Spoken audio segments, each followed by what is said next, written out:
नमस्कार दोस्तों, B2C India YouTube channel में आपका स्वागत है। दोस्तों आज आपके लिए ना बहुत बेहतरीन वीडियो लेके आया हूँ। इसमें आपके ही पूछे हुए सवाल हैं, उनके जवाब दिए हैं मैंने, और शायद मैं ट्राई करूँगा बहुत अच्छी तरह से उनका जवाब देने का। इसमें क्या क्या क्वेश्चन कवर करने वाला हूँ वो मैं आपको बता दूँ, जिससे कि अगर जिन लोगों को उसके आंसर पता है तो वो अपना टाइम ना वेस्ट करें, और जिन लोगों को नहीं पता है और आप और उसमें परफेक्शन से सुनना चाहते हैं मेरे एक्सपीरियंस के हिसाब से, मेरा इसमें एज ए रिसर्च करने के लिए भी 2 साल हो गए इसमें, ये फील्ड के अंदर, और मैंने इस फील्ड में काफ़ी काम भी किया है, तो उस हिसाब से मैं आपको बताना चाहूँगा। ठीक है, तो क्वेश्चन ऐसा है कि सर, एक उन्होंने लिखा है कि सर कैसे पहचाने कि ये रियल मैन्युफैक्चरर है या फिर खाली नाम के मैन्युफैक्चरर हैं, क्योंकि आजकल ऐसा चल रहा है इसलिए उन्होंने ऐसा वर्ड यूज किया है। और सेकंड क्वेश्चन है कि सर सूरत में जो रियल मैन्युफैक्चरर हैं वो कहाँ पे बैठे हुए हैं, जो लोग मतलब ऐसी कौन सी जगह जहाँ पे वो रियल मैन्युफैक्चरर पाए जाते हैं मोस्ट ऑफली। एंड थर्ड क्वेश्चन है कि सर जो रियल मैन्युफैक्चरर रहते हैं वो यूट्यूब पे क्यों नहीं आते हैं। एंड फोर्थ है कि सर आजकल जो COD का दौर चल रहा है कि लोग COD अभी मोस्ट ऑफली COD प्रोवाइड कर रहे हैं, तो क्या हम COD से बाय करेंगे तो हम लोग यहाँ पे सक्सेसफुल हो जाएंगे, या फिर COD से बाय करने पे हमें कोई टेंशन वाला चीज़ तो है नहीं। और ये थोड़ा सा आसान सा क्वेश्चन लग रहा है ना COD वाला, लेकिन इसमें बहुत बड़ा लॉजिक है, मैं वो समझाऊँगा आपको। एंड फिफ्थ क्वेश्चन है कि सर हमारे यहाँ के जो होलसेलर हैं, सूरत के जो मैन्युफैक्चरर उससे भी हमको सस्ता दे देते हैं, हमारे एरिया में ऐसा होता है, तो ऐसा कैसे पॉसिबल है।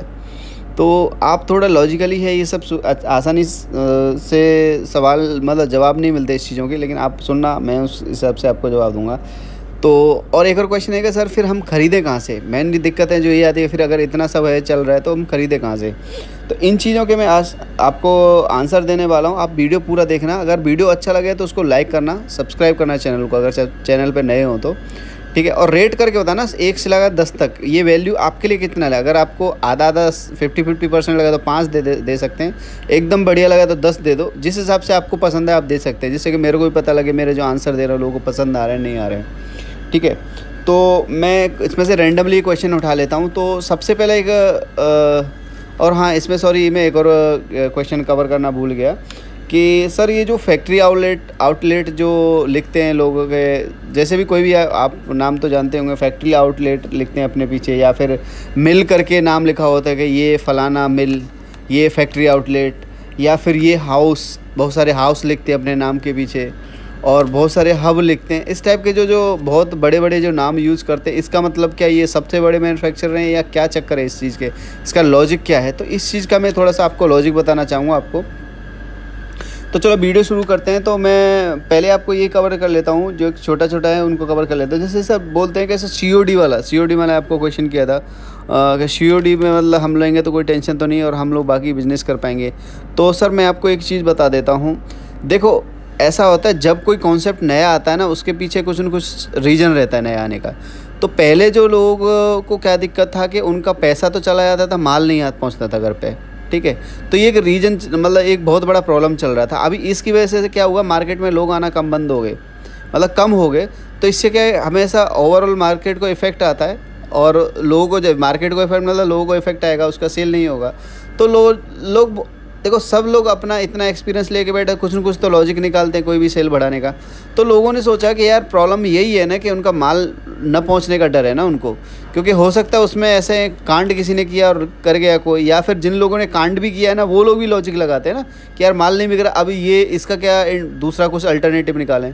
तो फिर लोगों ने क्या किया यार, COD का फैसिलिटी चालू कर दे, जिससे लोगों को इतना तो तसल्ली है कि मेरा माल पहुँच जाएगा तब पैसा देना है। लेकिन COD का लॉजिक ये नहीं होता कि माल अच्छा पहुंचेगा या कैसा पहुंचेगा। देखो COD क्या है, एक थर्ड पार्टी कंपनी है, जो आप वो कंपनी को सपोज मेरे अगर आप कहीं से माल ले रहे हो और वहाँ पे वो COD का फैसिलिटी प्रोवाइड कर रहा है, मतलब उसमें बीच में एक कंपनी है जो कि यहाँ से पार्सल उठा के दूसरी जगह देगी, और वहाँ से आपसे सपोज आपको ही देना है तो आपसे पैसा कलेक्ट करेगी और वहाँ पे देगी। उसके बीच में जो कमीशन उनका होता है वो उससे कमीशन ले लेती है, ठीक है। लेकिन उसमें ये वो नहीं रहता, उसका इंश्योर नहीं रहता कि जो आपको अंदर माल है वो क्या है क्या नहीं है, उसको कोई फ़र्क नहीं पड़ता। वो यहाँ से माल उठाना, आपके यहाँ ले देना, आपको माल खोलने से पहले आपसे पैसा कलेक्ट करना और उसको दे देना अपना कमीशन काट के। तो उन COD का मतलब ये होता है, ठीक है।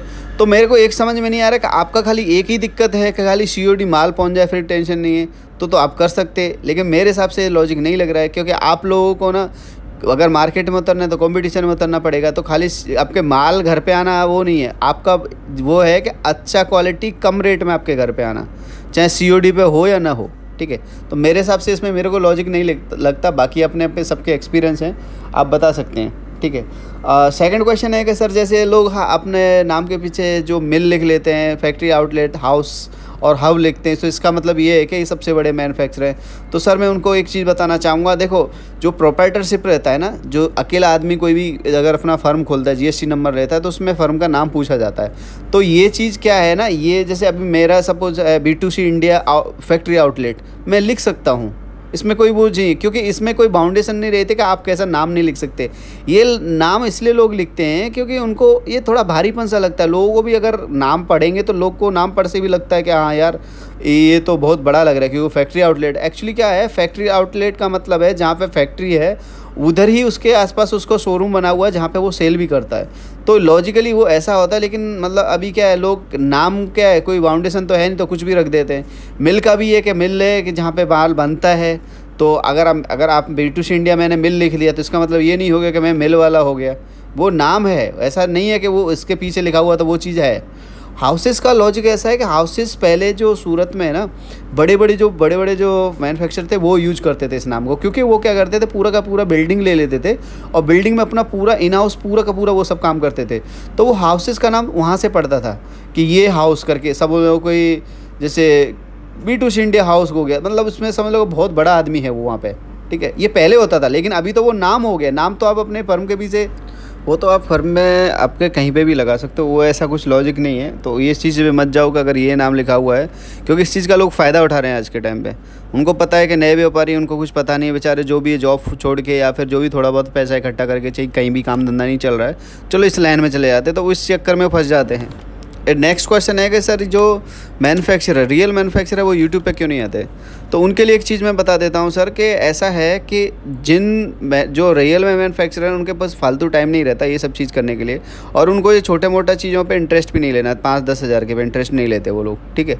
अभी एक चीज़ बताओ कि अगर आप ही मैन्युफैक्चरर हो, अगर आपको पता है कि मेरे नीचे बहुत सारे ट्रेडर होलसेलर हैं, ठीक है, तो अगर मान लो आपको 100 आदमी हैंडल करने में अच्छा रहेगा कि 10 आदमी हैंडल करने में रहेगा अच्छा, क्योंकि उनको भी ऐसा है कि उनको ज़्यादा लोगों से मगजमारी करनी नहीं है। उनको अगर 10 आदमी को माल देना है तो 10 आदमी को देने का, उनको उधर ही निपटा देने का, उनको ज़्यादा आदमी से डील करना नहीं है। बाकी 10 है आगे अपने रिटेलर को दो, जिससे कि क्या हो जाएगा, उनको भी झंझट नहीं करना, उनको भी ज़्यादा लोगों को डील नहीं करना। बाकी क्योंकि इतना सारा काम रहता है फैक्ट्री वगैरह का, वो उसको देखेंगे कि छोटे मोटे लोगों को संभालेंगे। अगर वहाँ पर कोई डायरेक्ट मैन ज़्यादा बंदा जाएगा तो वो प्रॉब्लम नहीं है, लेकिन ऐसे एडवर्टाइजमेंट के नहीं करते। उसके लिए तो और भी एडवर्टाइजर के लिए तो होलसेलर ट्रेडर बैठे ना, वो ऐड करो, रेड रन करो, उनका सेल बढ़ेगा तो उनका ऑटोमेटिक बढ़ जाएगा, तो उस चीज़ में वो बिजी हो जाते हैं, इसलिए वो सब चीज़ों में इंटरेस्ट नहीं लेते एक्चुअली। और उनके लिए सही में होता है, उनको टाइम ही नहीं रहता है सब चीज़ों का, फालतू चीज़ों का। और फालतू में इसलिए बोल रहा हूँ कि ये छोटी मोटी चीज़ को वो एंटरटेन नहीं करते, इसलिए बोल रहा हूँ, उन लोगों के लिए ऐसी फालतू चीज़ है, ठीक है। और बाकी नेक्स्ट क्वेश्चन मैं ले लेता हूँ कि सर हमारे यहाँ के जो होलसेलर हैं सूरत के मैन्युफैक्चरर से अच्छा रेट दे देते हैं। तो सर मैं इस चीज़ का एक ही चीज़ बताऊँ कि जो होलसेलर है पहली बात मैन्युफैक्चरर से अच्छा रेट दे नहीं सकता है, लॉजिकली पहले तो ये सुन लो। और आपका जो होलसेलर है वो आपका रियल मैन्युफैक्चरर से बाय करता है, नाम के मैन्युफैक्चरर से बाय नहीं करता। अभी आप लोग क्या है, अगर किसी ने मैन्युफैक्चरर बोल दिया, आप मान जाते हो, बाय कर ले, तो आप सोच रहे हो यार मैं तो मैन्युफैक्चरर से ले रहा हूँ सूरत के से, लेकिन मेरा जो होलसेलर है वो तो और उससे भी सस्ता दे पा रहा है। तो उसका लॉजिक यही है कि आप मैन्युफैक्चरर से ले ही नहीं रहे हो अभी तक, आप रियल मैन्युफैक्चरर से मिले ही नहीं अभी तक। इसका मतलब यही है, क्योंकि देखो आपका भी होलसेलर है, कुछ न कुछ तो कमाएगा, ऐसा तो नहीं कि फोकट में आपको दे देगा। तो ऐसा है कि वो जहाँ से आपको माल खरीदना आप खरीद नहीं पा रहे हो, लेकिन जो आपका होलसेलर है उसको जहाँ से रियल मैन्युफैक्चरर से माल खरीदना है वो आप वहाँ से खरीद पाएगा, खरीद रहा है। तो इस हिसाब से ये सब होता है। बाकी ऐसा नहीं है कि भाई मैं आप यहाँ का जो मैन्युफैक्चरर से वो लोग सस्ता दे देंगे, ऐसा कुछ नहीं। अगर सूरत से खरीद के सूरत का सस्ता नहीं दे पाएंगे।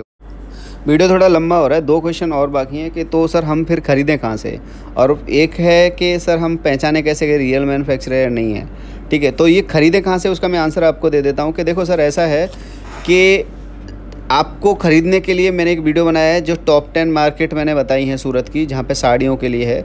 उसी हिसाब से मैंने ऐसे कुर्ती के लिए भी बताई हुई हैं और ड्रेस मटेरियल के लिए भी बताई हुई हैं, लहंगा के लिए, इस चीज़ के लिए मैंने वीडियो बनाए रखी है। अगर वहाँ से आप देखो तो आपको एक आइडिया आ जाएगा। देखो आपको अगर मेहनत करनी है तो आपको उसमें से अगर उसमें से ढूंढ निकालोगे। फिर भी एक चीज़ मैं बता रहा हूँ कि ऐसा नहीं है कि भाई अगर वो मैंने जो मार्केट बताई है कि उसी में बड़े बड़े मैन्युफैक्चरर बैठे हैं, ऐसा नहीं है। क्योंकि देखो मार्केट जब बिल्डर बनाता है ना तो ऐसा सोच के नहीं बनाता कि इसमें खाली मैन्युफैक्चरर बैठेंगे या वो बैठेंगे, लेकिन लॉजिकली ऐसा होता है कि जिस मार्केट में मैन्युफैक्चरर ज़्यादा जाने लग जाते हैं तो वहाँ पर रिटेलर कम जाते हैं, क्योंकि उनको पता है कि वहाँ पर जो कस्टमर आने वाले हैं होलसेल के आने वाले, रिटेल के नहीं आने वाले। और जिस मार्केट में रिटेल के ज़्यादा कस्टमर है उसमें होलसेल के कम जाना चाहते हैं, कि उनको पता है कि जो फुटफॉल है वो अपना रिटेल वालों का ज़्यादा रहेगा। हाँ, जिन लोगों का अच्छा खासा काम जमा हो उनको कोई फ़र्क नहीं पड़ता, उनको खाली जगह ही चाहिए तो वो लोग जाते हैं, ऐसा नहीं है। तो ये मिक्सअप रहता है, इनको ढूंढ के निकालना बड़ा मुश्किल काम होता है। तो इसके लिए यही है कि आप मेरी जो पुरानी वीडियो वो देखें, थोड़ा लॉजिक मिल जाएगा। और सबसे एक बेस्ट चीज़ है कि अगर हो सके तो आपका कोई भी एक्सपर्ट हो आपके यहाँ पे, जैसे आपका रिलेटिव हो, दोस्त हो वगैरह हो, तो उससे सलाह, जिसने सही में वो काम किया है और वो उस फील्ड में प्रॉफिट भी कमा रहा है, ऐसे लोगों से सलाह लें, ठीक है।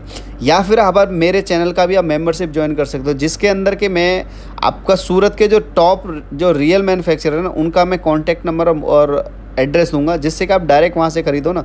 ये झंझट में पड़ना है क्यों है, जिन लोगों के पास टाइम नहीं है या जिन लोगों को हेल्प नहीं करने वाला। क्योंकि सम टाइम ऐसा होता है कि आप पूछोगे उन लोगों से जो लोग आपके ही कॉम्पिटिटर हैं आगे जाए, तो लोग क्यों बताएंगे आपको। लोगों को ऐसा लगता है यार मैं जिसको बता रहा हूँ शायद वो मेरा ही कॉम्पिटिटर नहीं बन जाए।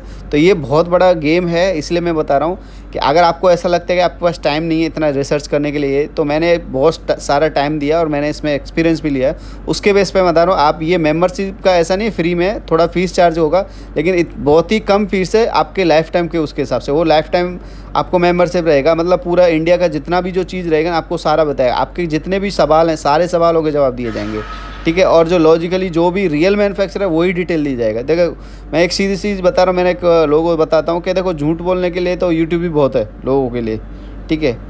लेकिन अगर मैंने मेंबरशिप का चार्ज लिया मतलब उसमें वो ही हुआ, क्योंकि उसमें भी मेरे को पता है जिनको इंटरेस्ट है काम करने का, सही में व्यापार करना है, वो लोग ही मेरे से जुड़ेंगे। और वो लोग जुड़ेंगे तो उनको ही बेनिफिट मिलना चाहिए।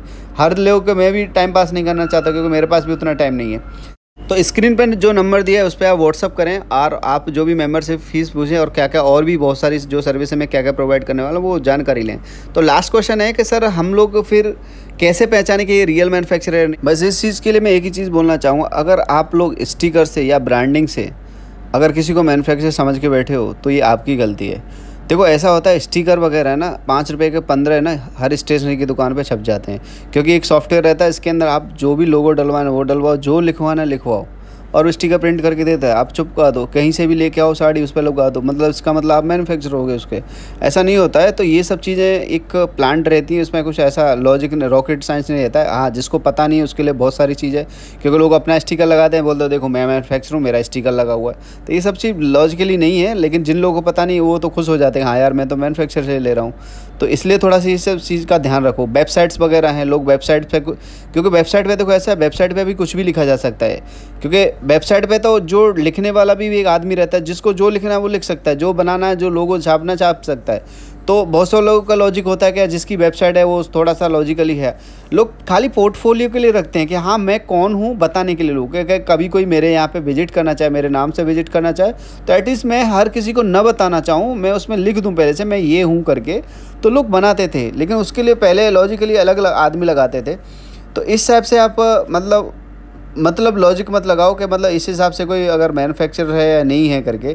इसके लिए मैं आपको अच्छा सा चीज़ बताता हूँ कि आपका जो एरिया है ना उसमें एक रिसर्च करो, जो होलसेलर हैं आपके एरिया के उनको रिसर्च करो, उनके रेट्स जानो, और जो रिटेल काउंटर में उसी एरिया में जो बेचते हैं उनके रेट जानो।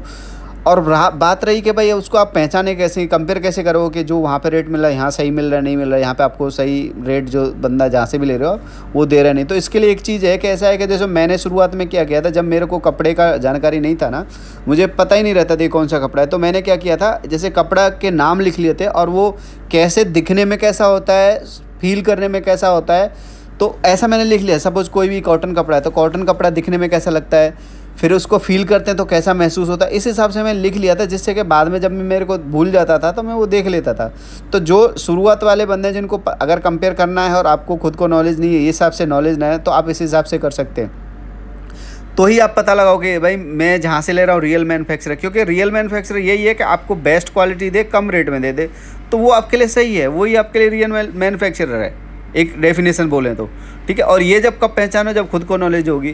देखो सीधी सी बात है कि लोग सीखने के लिए ना पैसा भी खर्च करते हैं, क्योंकि अगर आप इस बिज़नेस में नहीं आए इसका मतलब आपके पास टाइम तो होगा, अगर बिज़नेस नहीं है तो टाइम तो होगा, ठीक है। अगर बिज़नेस आपके पास हो जाता ना तो टाइम ही नहीं बचता ये सब चीज़ करने के लिए, देखने के लिए, ना वीडियो देखने के लिए टाइम बचता ना किसी के लिए। तो इसलिए आप उस चीज़ में टाइम लगाएं, और आपके जो भी रिलेटिव्स हैं, जो भी दोस्त हैं अच्छे खासे, तो और जो इस फील्ड में ही काम कर चुके हैं, ऐसा नहीं कि है तो दोस्त बिजनेस में लेके काम इलेक्ट्रॉनिक्स का कर रहे हैं और आप उससे सलाह ले रहे हो, ऐसा नहीं करने का।